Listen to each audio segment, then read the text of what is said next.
Hello दोस्तों। तो हमारा जो फर्स्ट क्वेश्चन है, जैसा कि दिया हुआ 12 वस्तुओं का मूल्य 9 वस्तुओं के क्रय मूल्य के बराबर है, लाभ या हानि का प्रतिशत ज्ञात करें।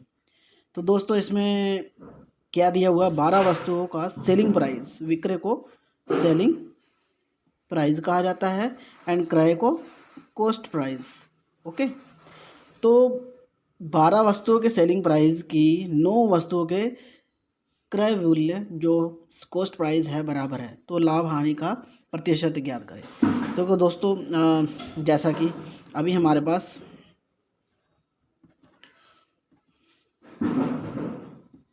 ठीक है 12 जो है सेलिंग प्राइस है, 9 जो है कॉस्ट प्राइस है। ठीक है, तो ये रहा हमारा 9 कॉस्ट प्राइस, ये रहा हमारा 12 सेलिंग प्राइस।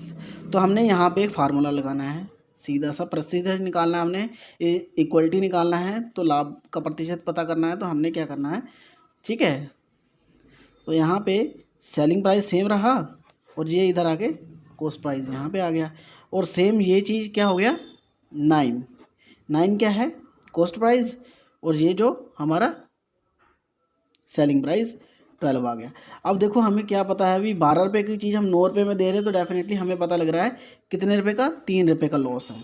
ठीक है, तो हमने क्या 3 रुपये डिवाइड 12 कॉस्ट प्राइस से निकालना है ना हमने, तो इसका निकालने पे हमारे पास क्या होगा, तो यहाँ पे हमने क्या करना है 12 मल्टीप्लिकेशन ऑफ 100, ये निकालने के बाद 4 आ गया और ये यहाँ पे आया 25%। तो हमारे पास ABCD में से कौन सा ऑप्शन है हमारे पास, तो ए वाला, और ए वाला ऑप्शन ये रहा हमारे पास। तो हमारा पहला क्वेश्चन जो है सॉल्व हो चुका हुआ है। नेक्स्ट क्वेश्चन की ओर चलते हैं। तो दोस्तों हमारा सेकंड क्वेश्चन शुरू हो चुका हुआ है एंड सेकंड क्वेश्चन में क्या है, 9 वस्तुओं का विक्रय मूल्य मीन्स 9 वस्तुओं का विक्रय मूल्य 12 वस्तुओं के क्रय मूल्य के बराबर है, तो लाभ अथवा हानि प्रतिशत ज्ञात करें। तो हमारे पास ऑप्शन भी दिया हुआ ABCD। तो यहाँ पे दोस्तों हमने वही फार्मूला जो पिछले वाले सम थे उसी के अकॉर्डिंग यूज़ करना है। यहाँ पे क्या है 9 वस्तु जो है हमारी विक्रय मूल्य, मतलब SP, ये हमारा कॉस्ट प्राइस। ठीक है, 9 वस्तु 9 इज इक्वल टू जो हमारा 12 वस्तु है ना, 12 मल्टीप्लाई CP। तो यहाँ पे वही फार्मूला हमने लगा दिया, यहाँ पे SP सेम रहा, यहाँ से आया तो ये CP अपॉन में आ गया, ऐसे सेम टू सेम यहाँ पे 12 ऐसे है, ये आ गया अपॉन में 9। तो हमें ये सीधा सीधा क्या डिफरेंस दिख रहा है, 3 का प्रॉफिट दिख रहा है सीधा सीधा। तो हमने तो यहाँ पे अगर कटता है तो काट दो, ठीक है, 3 आ गया और 1/3 आ गया। इसको हमने 100 से मल्टीप्लाई करने के बाद हमारा जो वैल्यू आता है 3 का 13। ठीक है, तो ये हमारा ये जो है लाभ में आंसर आ रहा है। तो हमारा कौन सा ऑप्शन है, ये ABCD में से, ये जी हाँ बिल्कुल, ये हमारा आंसर होगा A ऑप्शन। ठीक है दोस्तों, कोई डिफ़िकल्टीज नहीं है, आसान है, आप भी कर सकते हो। नेक्स्ट क्वेश्चन की ओर चलते हैं हम। तो दोस्तों यहाँ पे हमारे पास क्वेश्चन दिया हुआ है, 25 संतरे बेचने पर एक दुकानदार को 5 संतरे के विक्रय मूल्य के बराबर लाभ होता है। तो यहाँ पे हमने लाभ निकालना है दोस्तों, लाभ होता है तो उसके लाभ का प्रतिशत ज्ञात करें। तो दोस्तों यहाँ पे अगर प्रतिशत निकालने की बात होती है, वो भी किसमें, लाभ में, मीन्स प्रॉफिट। तो प्रॉफिट में निकालने का फार्मूला क्या है, P डिवाइड। ठीक है, अब जितने संतरे उसने बेचे हैं ना, जितने संतरे बेचे, कितने बेचे 25 बेचे, तो माइनस प्रॉफिट उसको जितना हो रहा है, ठीक है, वो प्रॉफिट मल्टीप्लाई बाय 100, ये वाला फार्मूला हमने लगाना है यहाँ पे। तो दोस्तों यहाँ पे फार्मूला तब लगेगा, अगर हमने हानि निकालना है तो यहाँ पे प्लस आ जाएगा। तो अभी हम प्रॉफिट निकाल रहे हैं तो हमने माइनस लगाना है यहाँ पे ना। तो यहाँ पे क्या है, प्राइस जो हमारी प्रॉफिट कितनी है 5 है। ठीक है, 25 माइनस 5 मल्टीप्लाइड बाय 100। तो यहाँ पे हमने निकालना है। ठीक है, सबसे पहले इसको कर लेते हैं ना, प्रॉपरली कर लेते हैं इसको, 20 मल्टीप्लाई बाय 100। तो इसको निकाला हमने, ये 4 हो गया, 4 से निकला यहाँ 25%। तो यहाँ पे हमें 25% लाभ हुआ। तो हमारा कहाँ पे है आंसर इसका, ये रहा बिल्कुल यहाँ पे पड़ा है। ठीक है दोस्तों, तो हम नेक्स्ट क्वेश्चन की ओर चलते हैं।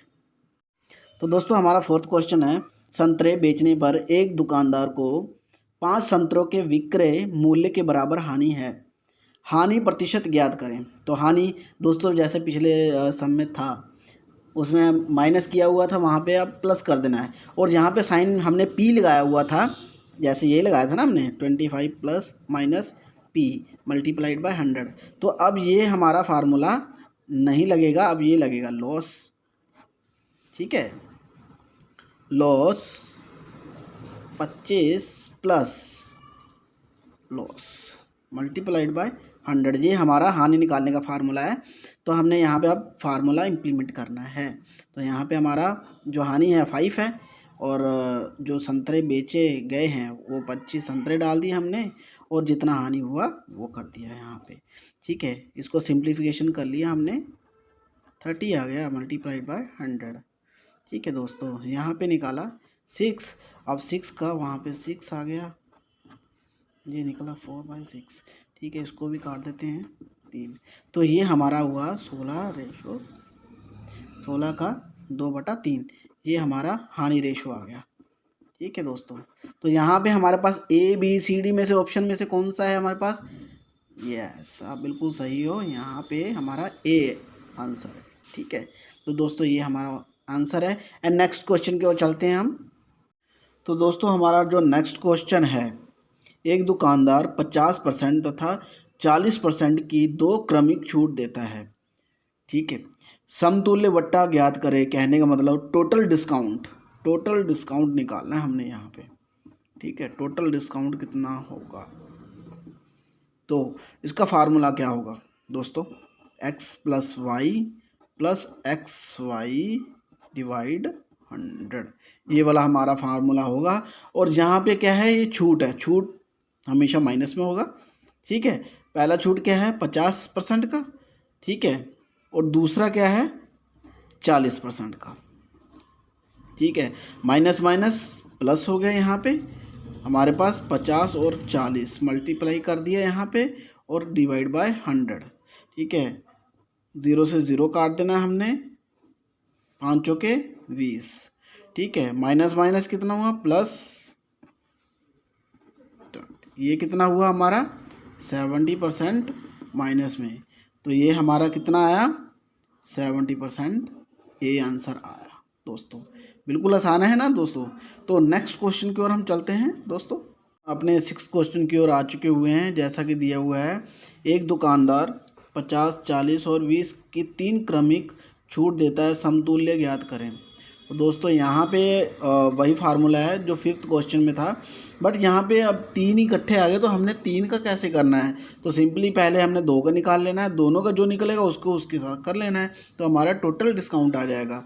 तो आइए करते हैं हम। ठीक है, फार्मूला सेम रहेगा, xy + xy डिवाइड 100। तो ये हमारा फार्मूला 50 - 40। ठीक है, तो ये प्लस माइनस माइनस कितना होता है कर दिया हमने। ठीक है, उसके बाद ये 50 × 40 डिवाइड 100, तो ऐसे सेम काट दिया इसको। ठीक है, -90 आ गया, प्लस कितना आया 20, ये हमारा हो गया -70। ठीक है, ये तो हमने पहला कर लिया ऑप्शन, अब दूसरा करना है। ठीक है, इसका और इन दोनों का इकट्ठा। ठीक है, तो हमारे पास सेम फार्मूला यही लगा देना, x + y + xy डिवाइड 100, ये वाला फार्मूला यहीं पे लगाया हमने। -70 - 20, ये वाला ना -20, फिर प्लस किया हमने 70 × v 100। ठीक है, तो ये पहले कट गए, 7 दूनी 14। ठीक है, ये हो गया -90 + 14, तो हमारा कितना हुआ 76%। तो हमारा 76% कहाँ पे है? डी में है ऑप्शन दोस्तों, है ना आसान। तो आगे हम चलते हैं अपने नेक्स्ट क्वेश्चन की ओर। तो दोस्तों हम अपने 7th क्वेश्चन के ऊपर आगे हुए हैं। यहाँ पे दिया हुआ है, किसी वस्तु को 425 रुपये में बेचने के बाद हुई लाभ यदि उसे 355 रुपये में बेचने के बाद हुई हानि के बराबर है, तो उस वस्तु की क्या लागत होगी? हमारे पास ऑप्शन आगे हुए हैं, तो हमने क्या करना है, किस तरीके से करना है, ये देखो। सबसे पहले हमने ये देखना बराबर, इक्वल, तो हमने यहाँ पे सिंपल फार्मूला लगाना है एवरेज का। तो एवरेज का फार्मूला क्या होगा? ठीक है, 425 ये वाला बेचने वाला प्लस उसके बाद 355 डिवाइड बाय 2, ठीक है। प्लस करने पे आया 780 डिवाइड बाय 2, ठीक है। अब इसको हम डिवाइड करते हैं तो ये अपना आ गया 390। ये हमारा क्या हो गया, बराबर की वैल्यू। तो हमारे पास ये रहा डी वैल्यू जिसमें हमें आंसर मिल गया, ठीक है। तो नेक्स्ट क्वेश्चन की ओर चलते हैं दोस्तों। तो दोस्तों हमारा जो 8th क्वेश्चन है, एक मेज 13% लाभ पर बेची जाती है नॉर्मली, तो उसे 25 रुपये अधिक में बेचा जाए तो उससे 18% लाभ होता है। मेज की लागत मूल्य क्या होगी? तो दोस्तों इसमें क्या होगा, आसान सा है।